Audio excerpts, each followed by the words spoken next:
১৬০ টাকার কাপড় এবং ৩০ টাকার লেস দিয়ে এই সম্পূর্ণ জামাটা বানিয়েছিলাম। কিভাবে বানিয়েছি সেই ডিটেলস থাকবে ভিডিওতে। হ্যালো এভরিওয়ান, আসসালামু আলাইকুম, ওয়েলকাম টু মাই পেজ। বুধবারের হাট থেকে এই কাপড়ের টুকরাটি কিনেছিলাম ১৬০ টাকা দিয়ে। এখানে কাপড় ছিল টোটাল ২.৫ গজের থেকে সামান্য একটু বেশি এবং লেসগুলো কিনেছিলাম ১০ টাকা করে। ৩ গজ লেস নিয়েছিল ৩০ টাকা। তারপর ভাবলাম কিভাবে ড্রেসটা ডিজাইন করা যায়। প্রথমে আমি একটা প্যাটার্ন এঁকে নিলাম। আমি কোনো রকম এঁকেছি যেন আমি বুঝতে পারি। তারপর জামাটার ডিজাইন কিভাবে দিব, লেস কোথায় লাগাবো, গলার ডিজাইন কি হবে, নিচে কি ডিজাইন হবে, ওই অনুযায়ী প্যাটার্ন তৈরি করার পরে জামার কাপড়টা কেটে ফেললাম, মাপে লেস কেটে ফেললাম। আর এটা হচ্ছে আমার ছোটো বোনের সাজানো, ওর সুতা এবং সেলাইয়ের প্রয়োজনীয় জিনিসগুলো অর্গানাইজড করার জন্য একটা এনেছিল মাত্র ১৩০ টাকা দিয়ে।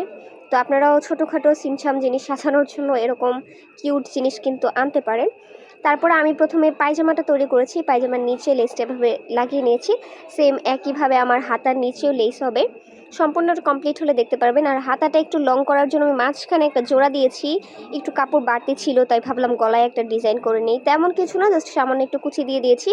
আর জামাটাকে আরেকটু লং করার জন্য সামনের জামাটা এভাবে কুচি দিয়ে লাগিয়েছি, একটু অন্যরকম ইউনিক করার জন্য।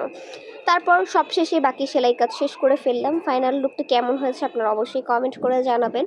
আমি সময়ের স্বল্পতার কারণে আর ছোটো বাবুকে নিয়ে খুব সুন্দরভাবে ভিডিওটা আসলে শ্যুট করতে পারি না।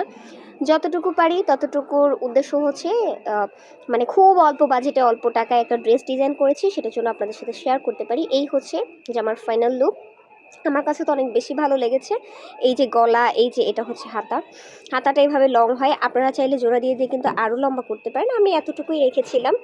জামার নিচের অংশটা আমার এত বেশি ভালো লাগছিল, আমি নেক্সটে আরও কয়েকটা জামা ঠিক মানে এরকমই দেবো নিচে। এই যে জামার গলা এবং হাতা কেমন লাগলো অবশ্যই কিন্তু কমেন্ট করে জানাবেন। আর এই হচ্ছে এর সাথে প্লাজো পায়জামা। আমি কাপড়ে যতটুকু ম্যানেজ করতে পেরেছি, যেহেতু পানা এবং বহর বেশি ছিল তাই মাত্র ২.৫ গজ কাপড়েই কিন্তু আমার জামা পায়জামা সবই হয়ে গিয়েছে। কেমন লাগলো কমেন্ট করে জানাবেন।